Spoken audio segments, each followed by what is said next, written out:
Sochi, sandwiched between the Black Sea and the Caucasus Mountains, is the Russian holiday resort that staged the 2014 Winter Olympics. It's also the home of the newest world-class motor racing circuit, the Sochi Autodrome, which hosted Formula One for the first time in 2014 and is now the venue for rounds 13 and 14 of the TCR International Series.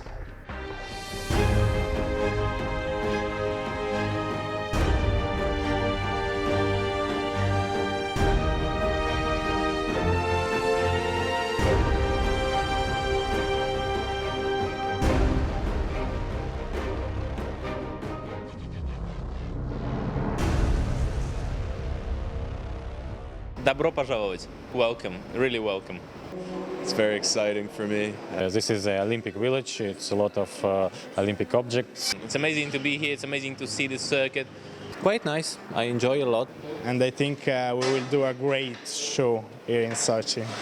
Of the regular drivers in the series, only Mikhail Grachev has driven at Sochi before, winning the first ever race to be held at the track. No wonder the drivers were keen to get a first glimpse of the circuit in the Friday test session.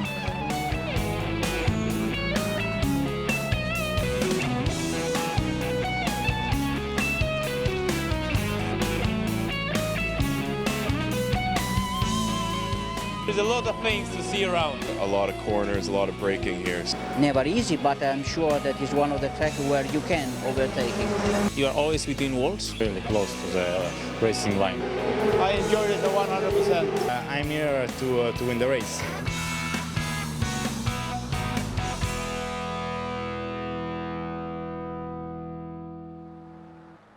Qualifying for rounds 13 and 14 of the TCR International Series at Sochi, and after light rain earlier in the day, the session was dry but with a stiff wind blowing off the Black Sea. With only 12 cars on the entry list, the usual two-part qualifying format was changed to a single 20-minute session, so everyone was keen to get down to business. The early pace setter was Sergei Afanasyev, but the Russian driver's time was bettered by his teammate Geordie Janay after a little over 5 minutes had passed. Alexei Dudukalo, using his Russian championship car, then also went quicker than Afanasyev, but almost immediately yet another Russian, Mikhail Grachev, set the fastest time. Grachev, like Dudukalo, has won at the Sochi Autodrome, and the local knowledge seemed to be paying off. Joining Grachev for this one event is Sweden's Thomas Engström, who'll be driving for the Liqui-Moly Engstler team in the TCR Asia Series. Just over halfway through the session, he went quicker than his colleague, and so it seemed prior knowledge of the circuit wasn't so important after all. Position 1, slow down, cool down the engine, we change the tires.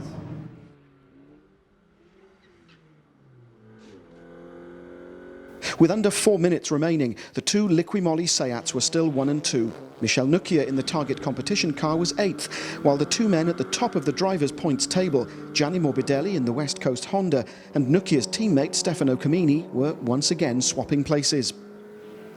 Only just over a minute to go, and Engström still led Grachev, but keep your eyes on the leaderboard on the left of your screen.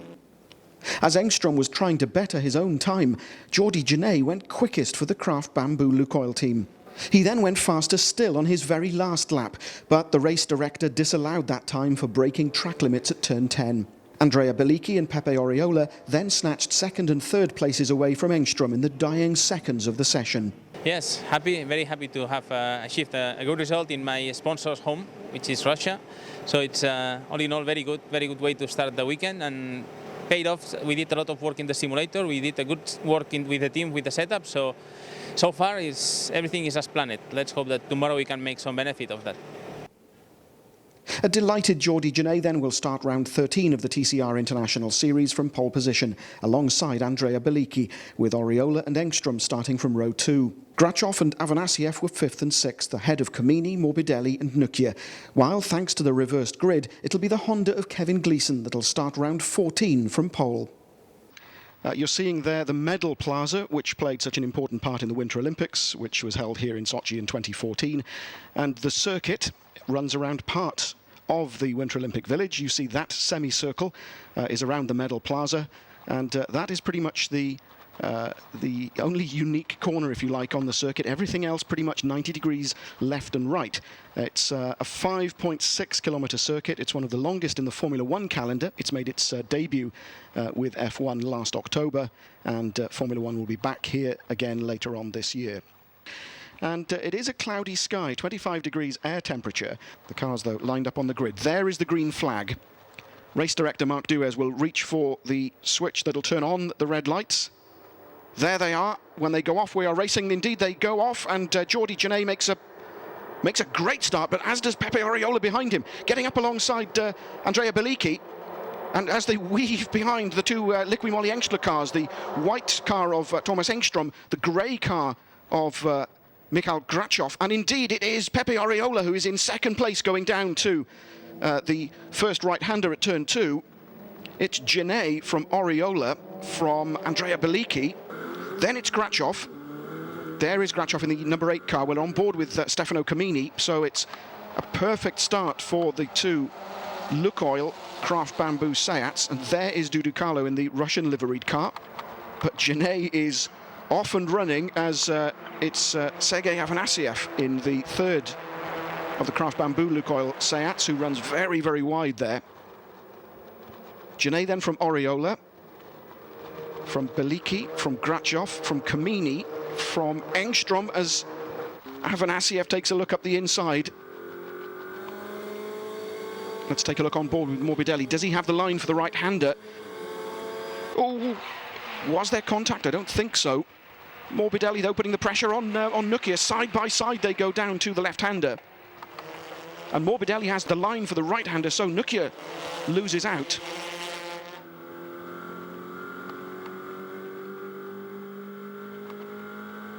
Camini dropping behind Grachov.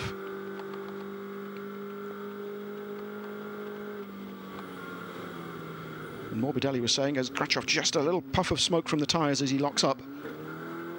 Morbidelli was saying that it is very difficult to see through the corners because of those high fences.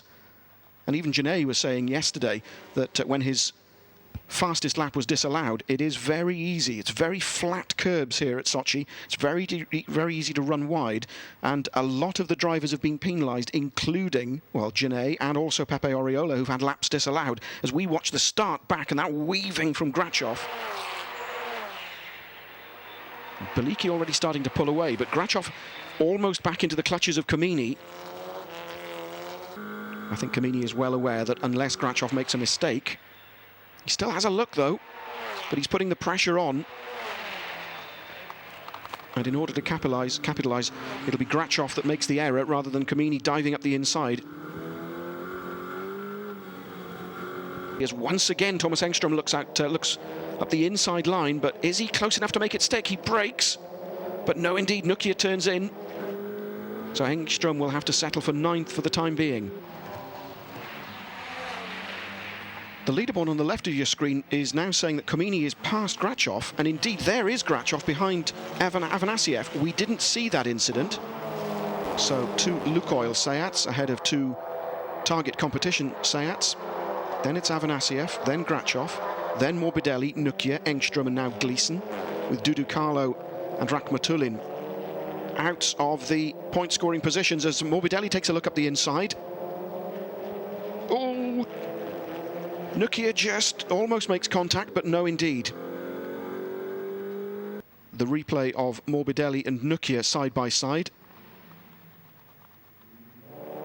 Grachov there just weaving out to take a look at the inside of Afanasiev as Grachov moves up alongside Nukia and indeed takes the place. Grachov then, but then he runs extremely wide. This is the semicircle around the medal plaza, and you saw in the background the ice skating arena, and Engstrom has done it once too often for the likes of the race director, so he's on his final warning. As Nukia takes another look up the inside and retakes the place. Nukia going past Engstrom. Or was that an instruction from the team to allow him to retake the place and so avoid a penalty? We'll never know. But in any case, Nukia is back up into 8th place, having retaken 8th from Engstrom. Engstrom then back to 9th. And there is Mark Matulin in the 26 car, having had enough. But Grachov determined to spoil the party. Oh, contact between the pair. Grachov just nudging Afanasiev and coming off worse. And that allows Grachov to fall into the clutches of Gianni Morbidelli, who moves right up behind the Seat. So contact between the two Seats. Let's just take a look at it again. Grachov moves up. Afanasiev moves to defend, and there is contact between the pair. Grachov then running wide. Let's take a look back at it from Afanasiev's car. No serious damage done in terms of bodywork, but Grachov is now fighting off Gianni Morbidelli, who, like Comini, is desperate for as many points as he possibly can from the two Russian races. And in the background, look, it's Engström having a go at Michel Nukia, the two side by side as they go round the right-hander. Once again, it's the number 4 car that's forced out wide.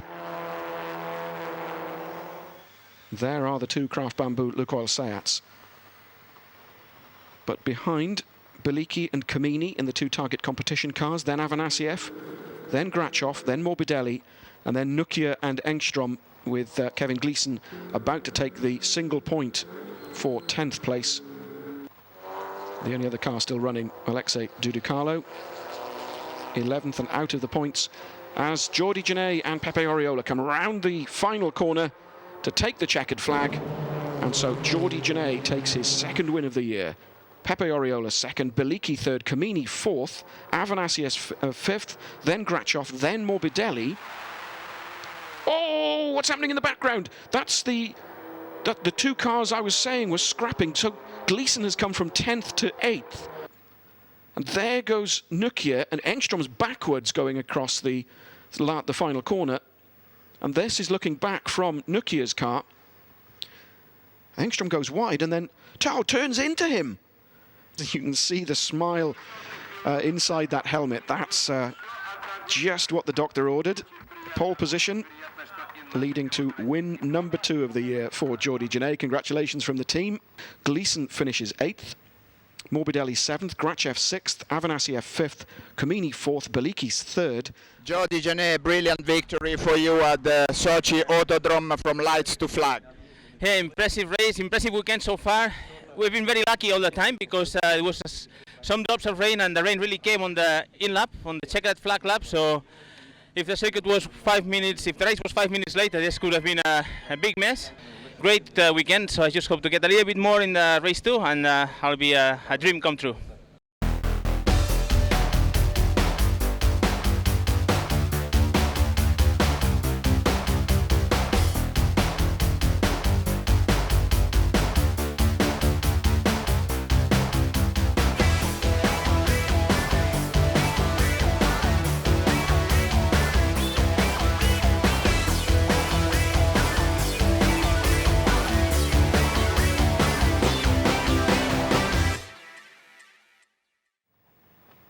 Once again, we await the green flag.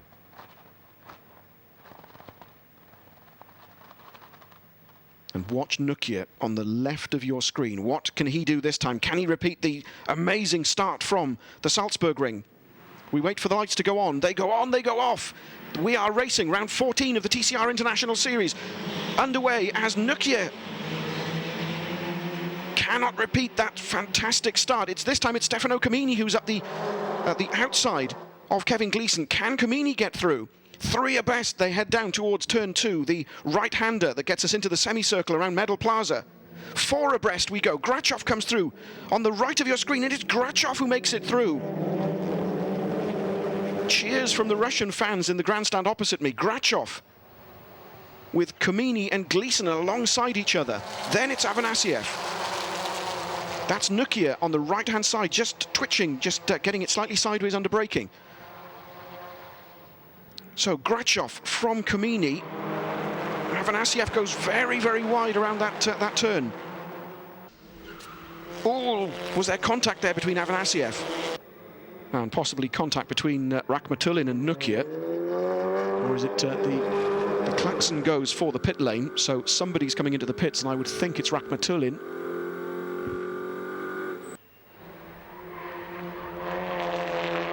was the view from Avanasiev's car as he closes right up behind Stefano Comini in second place.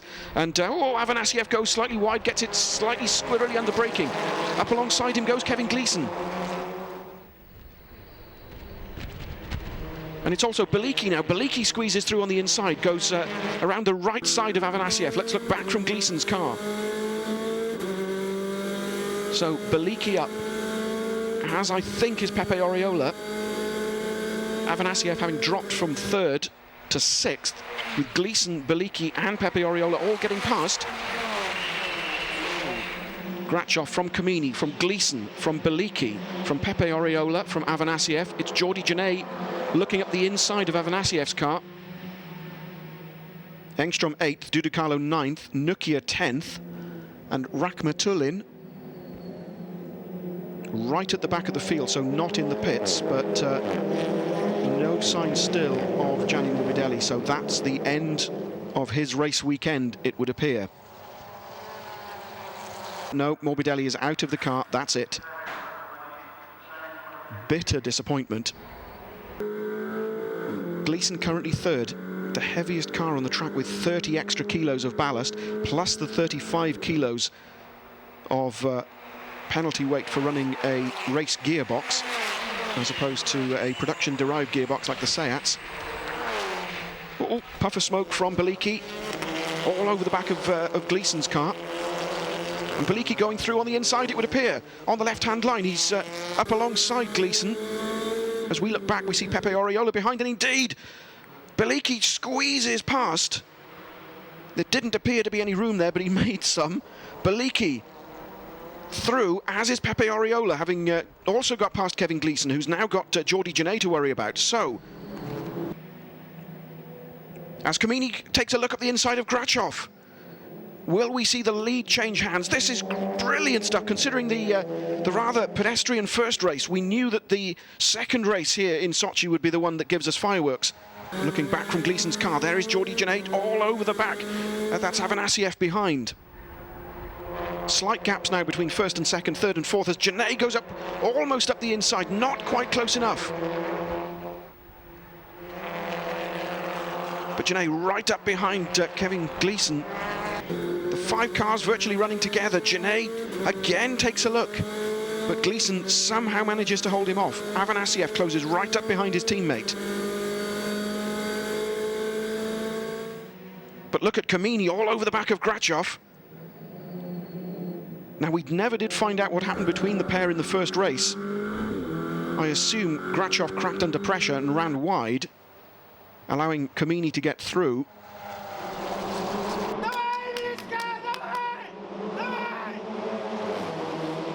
Again, I'm not sure if you can hear the cheers from the Russian crowds in the grandstands.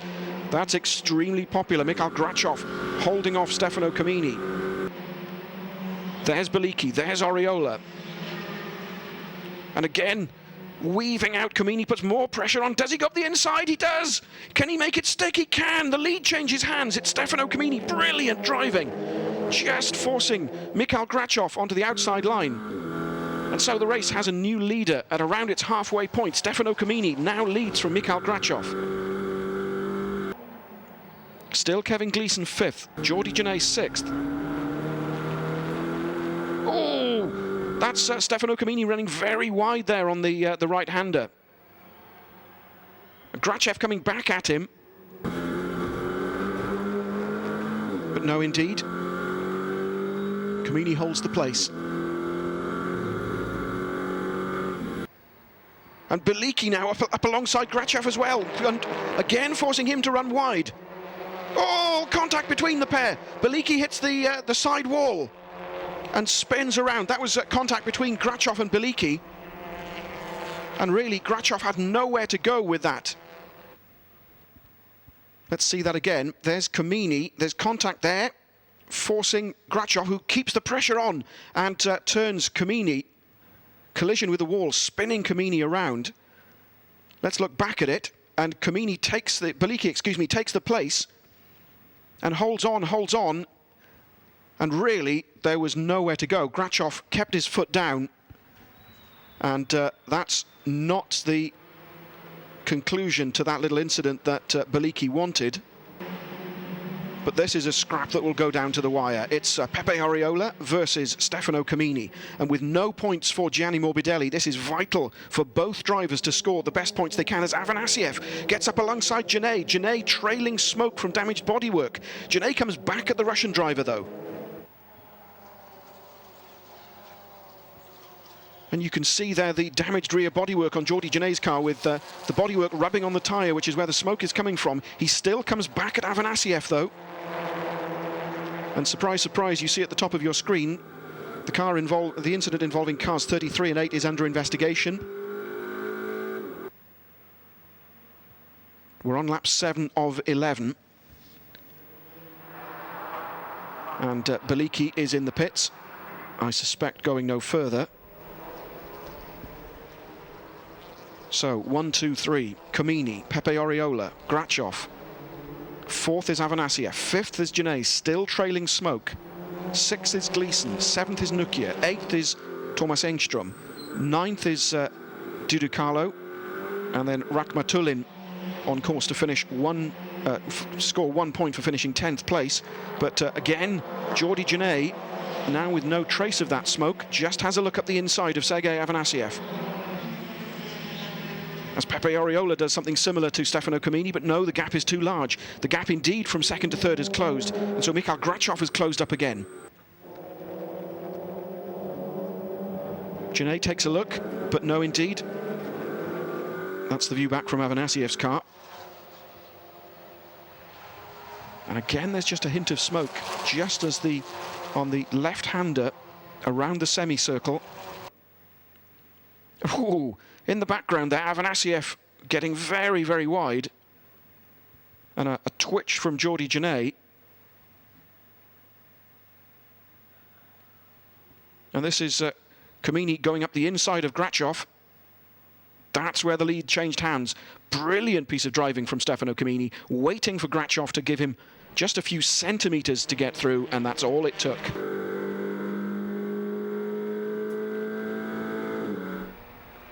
After that slightly surprising end, to put it mildly, to race 1. But as we look at the scrap between the two, around behind the paddock for the final time, it's Stefano Camini who is currently holding off Pepe Oriola. They started this race 3rd and 2nd respectively in the drivers' points table. That will change after the haul of points for this race. Down to turn 17, you see the paddock there in the background. They turn around turn 17 for the final time. There is Grachov, who finishes on the podium. They take the checkered flag, and it is Stefano Camini who takes the win, his 3rd of the season from Pepe Oriola. Mikhail Grachov finishes 3rd, ahead of Sergei Afanasiev. Janay 5th, Gleason 6th. Now, will the stewards have something to say about this? Bit of showboating from Stefano Camini. Clearly delighted, and doing reverse donuts. That's a new one. And the fan club has made its way from Switzerland.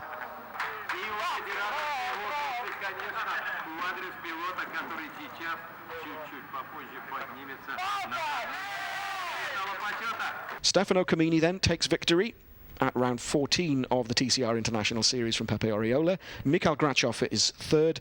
Afanasiev, Janay, Gleason, Nukia, Engström, Dudu Carlo, and Rakhmatulin. Yeah, it's great to return on the top of the podium, and like a race to this one is incredible because a lot of fun.